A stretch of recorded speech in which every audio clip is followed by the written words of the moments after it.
My name's Christina Brockovich. I've been investigating the probate court in Wayne, Macomb, Oakland, and Washtenaw counties.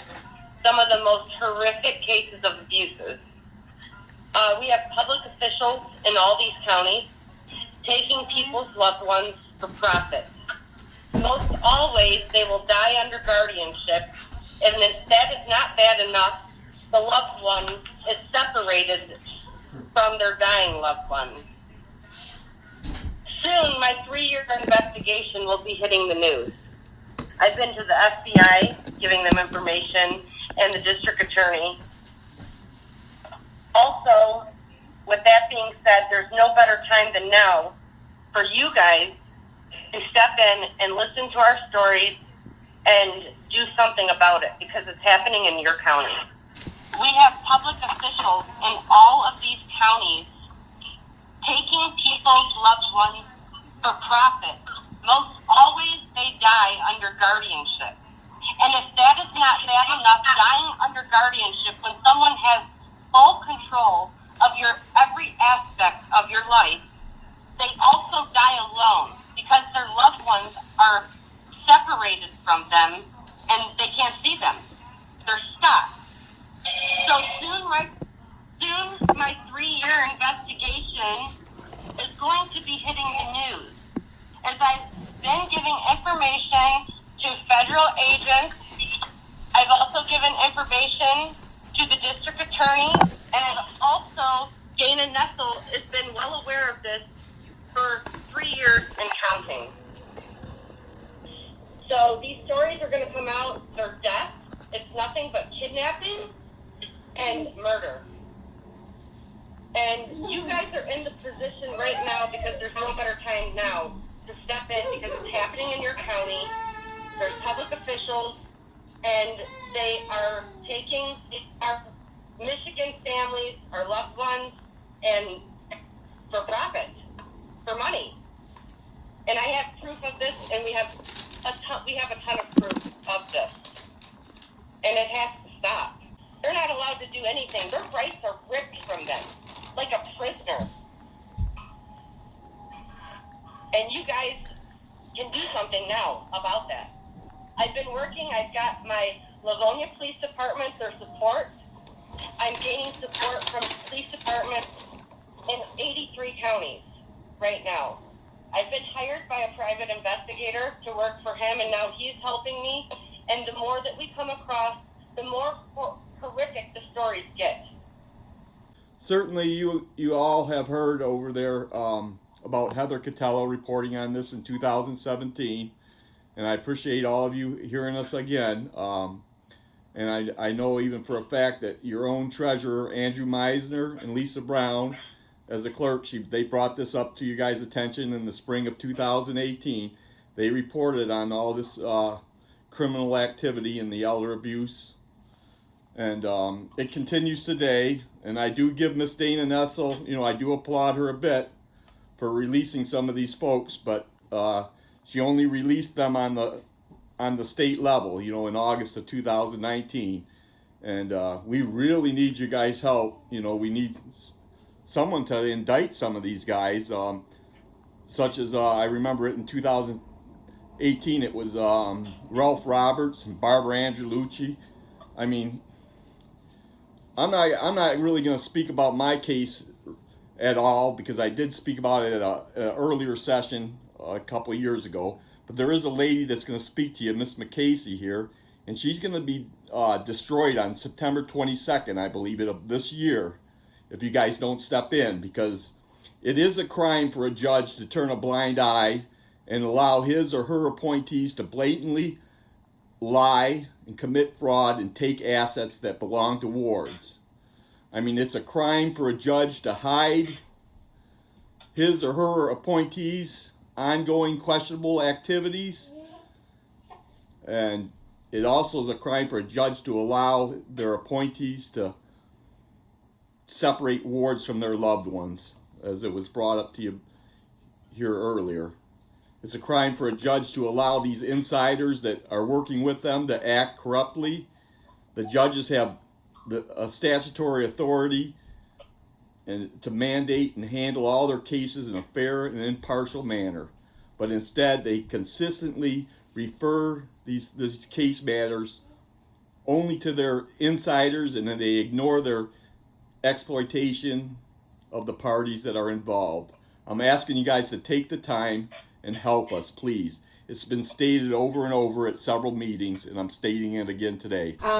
Yes, I agree with the parties that have already spoken online. I used to practice social work there in Oakland County, and my career was ruined for me speaking out regarding the healthcare fraud and vulnerable citizens being harmed. And it's very disgraceful what's happening, especially in Pontiac, Michigan, and the horrific abuse that the elderly is going through, African Americans, Caucasians, and other races is just a disgrace. And I don't know who and when is going to put an end to the corruption, the elderly abuse, and the healthcare fraud. But it's horrible. And I had reported Havenwood Hospital back in 2017 and ongoing about how the patients is being mistreated and drugged up. There has been 4 deaths that had occurred regarding patients there at that facility when they was discharged and drugged up. And I reported it to Attorney General Dana Nelson, and just so happened, there's a federal court pending right now regarding Havenwood Hospital in Auburn Hills about the healthcare fraud, and I was affected, by all of this stuff here. And I was trying to get a hold of Sheriff Mike Bouchard. He's so hard to get a hold of, and this is a disgrace to our county and also to our state. And then when citizens complain and speak out, we are being retaliated against. And, I'm now speaking out because also my uncle is an elderly person. He was abused in several group homes in Oakland County. And, I thank God for Judge O'Brien taking the time out to listen to me.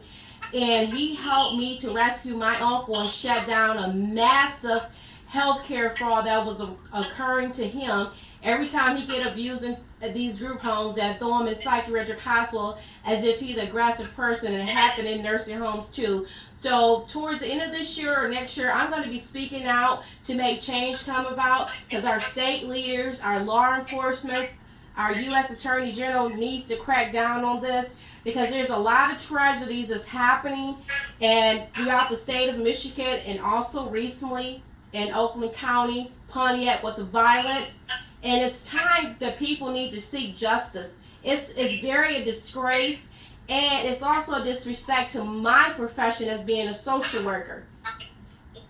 So Dave Karcher, Angela Powell, and the other Oakland County commissioner, we vote for change in our city, in our county, and just take heed what's happening. Because all these people that stood before you guys, about a year ago, I never met them until I went to meetings. And I absolutely sympathize what they have been going through. My name is Victoria McCasey, and I had a Christmas tree farm in Rose Township, Oakland County, Michigan. I'd like to thank the commissioners very much for taking the time to listen to our comments. And I'd really like to thank Penny, and I'm going to get your last name wrong. I'm sorry, I get dyslexia, so I don't do this very well. Is it Lutz? Yes, Penny Lutz. I'd like to thank you for taking the time out of your morning on August 27th to listen in to my hearing at the probate court with Judge Callahan and company.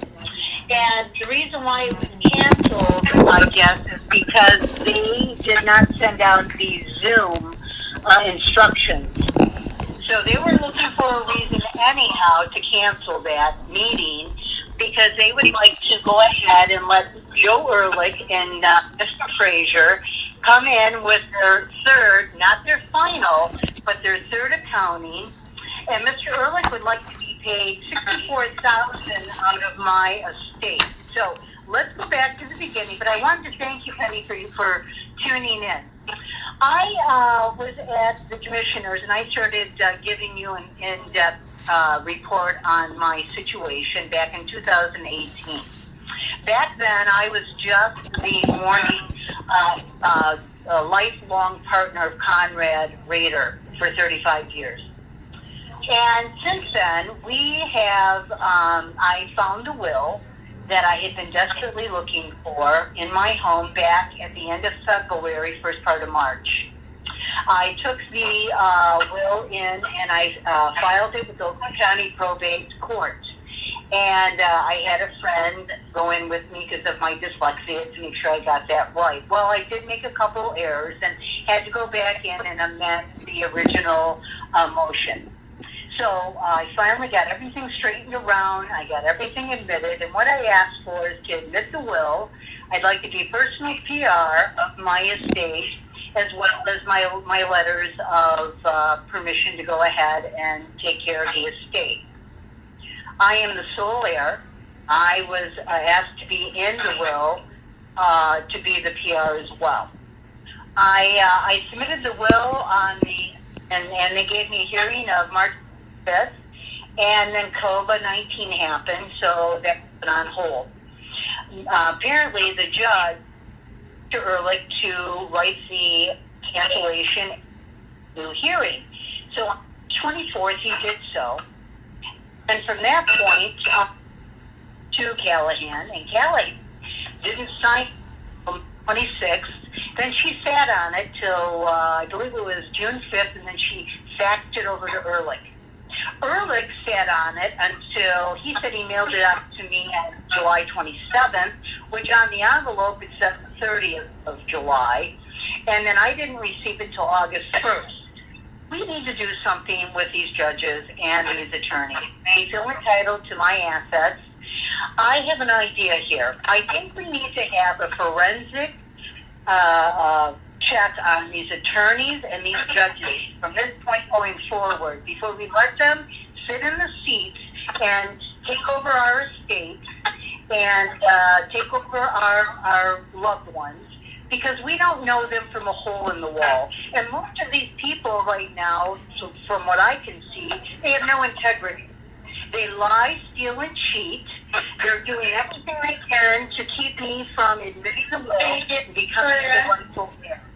So if you could please just take a moment, and I'm going to send you all a copy of the will and codicil that I have. And I want you to follow this case from this point forward. Thank you, Victoria. And you'll get the file for the... Again, my name is Rick Black. I'm the Executive Director of SEER, the Center for State Administration Reform. I want to thank the commissioners for the opportunity to speak today, not only on behalf of SEER, but on behalf of vulnerable adults there in Michigan.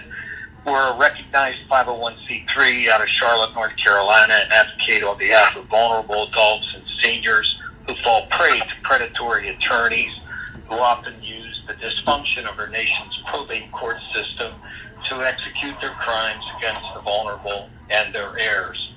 Since 2013, SEER has investigated over 3,000 cases nationwide. You can find out more about us on our website, www.seerjustice.org. We started looking into issues in Michigan in 2016 when we recognized a disproportionate number of calls coming in from the state. The victims and their loved ones from Oakland, Macomb, Wayne, Muskegon, Charlevoix, and Kent counties contacted us and complained about frauds being committed upon the court by local attorneys to intercept estates and exploit vulnerable adults and their loved ones. Estate trafficking, healthcare risk, facility risk mitigation, and Medicare/Medicaid fraud were elevated in these complaints, often with the predatory attorneys collecting fees from all three flow streams. Through our efforts nationwide, we have achieved criminal convictions of attorneys and professional guardians in Nevada and New Mexico who have routinely conducted the same frauds that we see routinely in Oakland County. In each case, the sponsoring court consistently defended their appointees and refused to take action. Not until state or federal criminal investigators began taking family evidence and launching criminal investigations were improvements ever achieved. Ignoring the victim's pleas and accepting the court's rhetoric means these reported atrocities will only increase in Oakland County. Michigan has an estimated 72,000 citizens in adult guardianships in the state. We say estimated because the Michigan State Office of Court Administration has refused to maintain an accurate annual census of adults under guardianship or the assets assumed by the court's allies through their orders.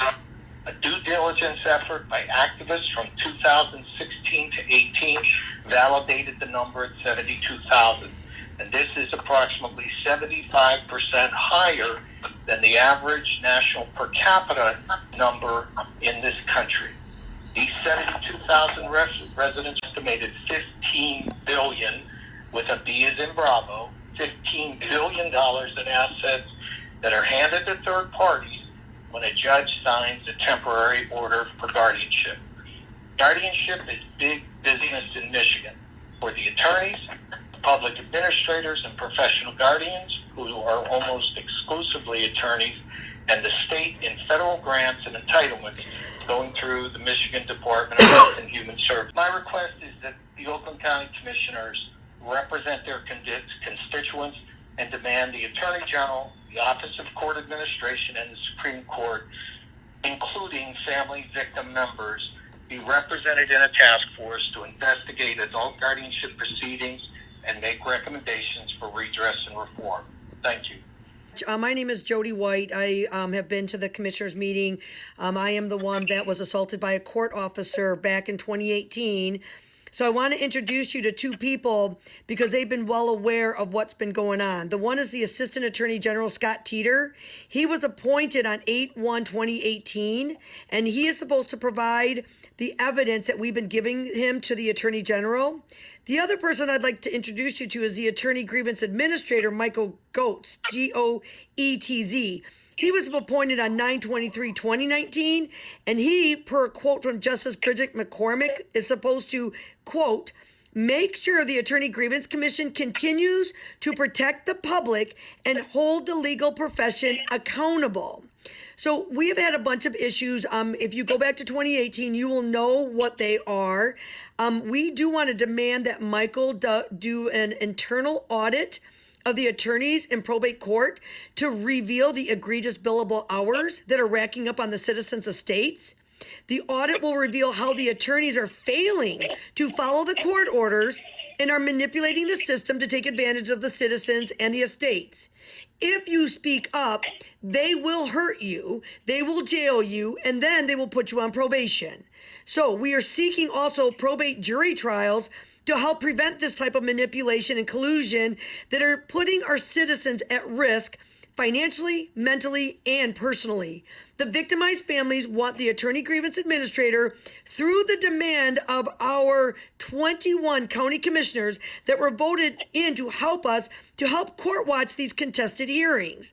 I am a videographer, and I have been hired to videotape a lot of these hearings for people so they have the time to re-look at what's going on. I do not want to be accused of being in contempt of court, but we cannot gain access to our courthouse. We cannot gain access to any of our video. And these people have got valid issues. One lady, the judge said that they were reducing the invoice by $4,000, and Jennifer Carney went ahead and put an invoice out for $4,000. We have another one with, you heard Victoria McCasey. In closing, she basically asked to petition the court to have her will to be admitted so she could get her letters of authorities. Everybody knows she's the heir. It's been an issue for 3 years now. And now instead of getting her day in court, the judge is allowing Frazier and Ehrlich to actually run the courthouse instead of giving one of your citizens the right to have her petition heard. So thank you so much, especially Penny. I did send out an email to all of you guys. I am the one that's just keeping everybody abreast of what's going on. And anybody that does help, we appreciate. We are working with the state court administrator, John Nevin, and well, he's from the justices, and then Jennifer Phillips. So in closing, John Nevins is the Supreme Court Communication Director. We also have Jennifer Phillips. She's the court administrator. We are supposed to be going to Ed Hutton, which we've gone to, but he pushes emergency buttons. And we're supposed to be going to Chief Judge Ryan. So if anybody can help us meet with those people, we would love an appointment. So thank you very much. I'd like to thank you for taking the time to hear us. What I really would like you guys to do is to look into your probate attorneys. I'm on my third attorney right now, and none of them has helped my mother. What they have done is exasperated her estate with this crazy fees. The first attorney at my mother's assisted living, my mother's a product of probate court. I'd like you guys to really look into the probate attorneys. I am on my third one, and not one has helped my mother at all. The first attorney kept her at an assisted living that Adult Protective Services was called on her, and he still refused to move her. The second and the third attorney are just as bad. I've called elder abuse. I've called Dana Nessel. I've called everybody for the help. It just seems like all they want to do is bill her estate. And I think that's a real big problem, and they put fear into the families. You know, you're just kind of stuck. And it's a big problem, and a lot of people are scared to talk about it, and they're not doing very good for the probate, victim at all. My mother should have been moved out of her assisted living 3 years ago. Now I finally got her back in my name, and I'm moving her now. But it was not with the help with any of the attorneys. All they do is go against you and bill incredible bills. I'm a little nervous, but the point being, you really need to investigate the probate attorneys. I would appreciate that. I'm another victim. My mom was in Birmingham, and I came at her request from my home in Colorado to come and take care of her, which went until her death, which was 4 years in time. And during that time, my mother made it very clear that she wanted me to be in charge of everything about her life. And Judge O'Brien, decided he was going to throw that out and throw out all her paperwork and all her thousands of dollars that she spent making sure she would never have to go to probate court. He threw everything, all her legal documents in the trash can, assigned his buddy, Tom Frazier, and let the billing begin. I was treated as if I was a criminal for being her daughter and caregiver. I was slandered in court. It's just a free-for-all in these probate courts because they know no one is monitoring these judges. And if you go and look at the videos, you will not believe what goes on in Judge O'Brien's courtroom. I mean, it is just so unbelievable. I can't even tell you. You'll have to see for yourself. But anyway, bottom line is I did that job for 4 years, and now the conservator, Tom Frazier, well known with a horrible reputation, he is now, he went against a court order to pay me a salary while I was taking care of my mother. There was a court order to pay me a salary and to make sure I had weekends off. He stopped paying me my salary against a court order. He fired the weekend people so that I was put in a 24/7 slave labor situation and refused to pay me anything. And now that she's dead and her house has been sold, now he's claiming in court that I don't deserve to be paid for my 24/7 4 years of caregiving for my own mother while he's paying himself and Joe Ehrlich. But there's no money for me for all my hours that I put into this, that my mother very, very carefully instructed that I was to be paid a good wage if I came to take care of her. So I am being punished, as are all these other children of these victims. We are all punished while these attorneys who work in cahoots with the judges get their wallets lined out of our earned money and our inheritance, and we get stuck with nothing, and they walk away with fat wallets every single time. So please start the investigation now.